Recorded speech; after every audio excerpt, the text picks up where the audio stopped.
নওশাদ এই ভণ্ড এ যদি আজকে ক্ষমতায় আসে তাই হিন্দুরা যাবে কোথায়? এরা তো ঠিক করে নিয়েছে, এদের ব্রেন একটা পরিষ্কার করে একটা সাইড তৈরি করে নিয়েছে।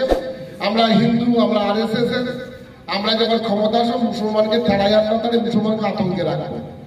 আর একটা নকল টুপি পরেছে, কয়েকটা দাঁড়িয়ে রেখে এ ফুরফুরা নাম নিয়ে ঠিক করে রেখে দিয়েছে আমি পীর জেদা বলে ক্ষমতায় এসে কিছু হিন্দুদের বাড়ি গিয়ে বা হিন্দু পাড়ায় গিয়ে একটা আতঙ্ক সৃষ্টি করবো। এটাই তো রাজনীতি। আরে জ্যান্ত কবর হবে, আইএসএফ কে ভোট দেওয়ার জ্যান্ত কবরে শুয়ে থাকা শ্মশানে শুয়ে থাকা সমান হবে।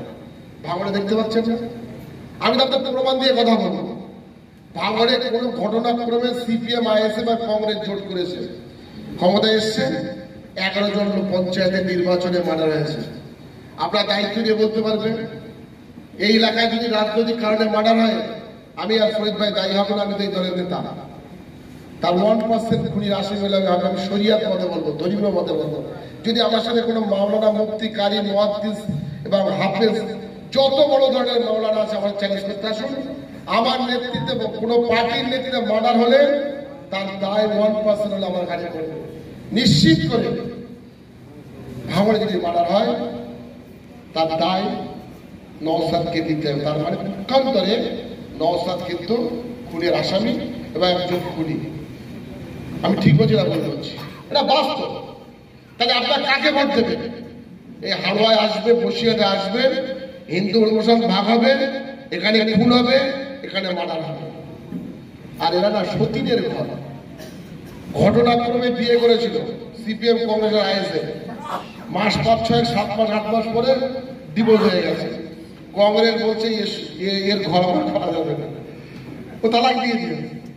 বিধানসভায় যতবার একবার হলো সংসার, আর লোকসভায় এসে তালাক। জোট আছে আইএসএফ, সিপিএম, কংগ্রেস জোট নেই।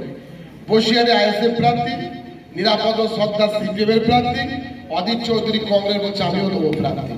খেলা জমে গেছে, আসুন খেলা হবে। এই নওশাদের মতো মালের সাথে, এবার আমার ব্যাখ্যা অনুযায়ী করবে না, মালের মধ্যে অনেক কিছু প্রসঙ্গ আসবে।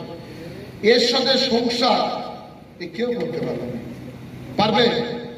পারবে না। তার কারণ পীরের নামে যদি কি হারাম জাতি করে, তাহলে কিন্তু সে আমাদের মুসলিম সমাজকে হিন্দুদের কাছে কুলসিত করছে। আমরা লজ্জিত, অপমানিত।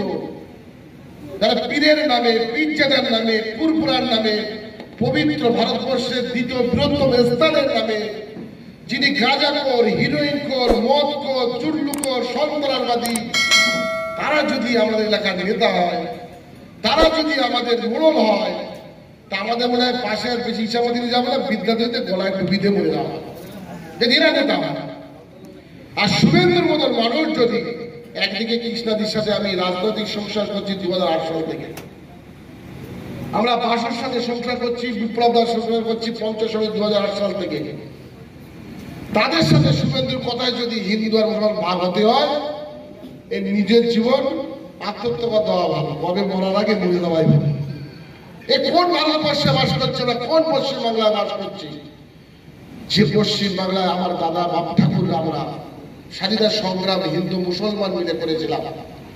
আমরা যে মাটিতে বসে, যে জায়গায় বসে, গ্রাম বাংলায় আজ থেকে 40, 50, 60 বছর আগে, 20 বছর আগে আমরা মাঠের আলি বসে যখন পান্তা খেয়েছিল, জল ভাত খেয়েছিল, একদিকে হরেন কাকা আর একদিকে মুক্তার কাকা ভাই, এরা দুই ভাই মিলে যখন এক লঙ্কা মিশিয়ে পান্তা করেছিলাম, ভাই সাদা ভারতবর্ষ স্বাধীনতা সংগ্রাম আন্দোলন করে ভারতবর্ষ স্বাধীন করেছিলাম, সেই ভালোবাসা অত সহজে হিন্দু মুসলমানের কারণে, বিজেপি এবং আইএসএফ এর কারণে আমরা সেই সম্পর্ক ঘনিষ্ঠ করতে পারি না।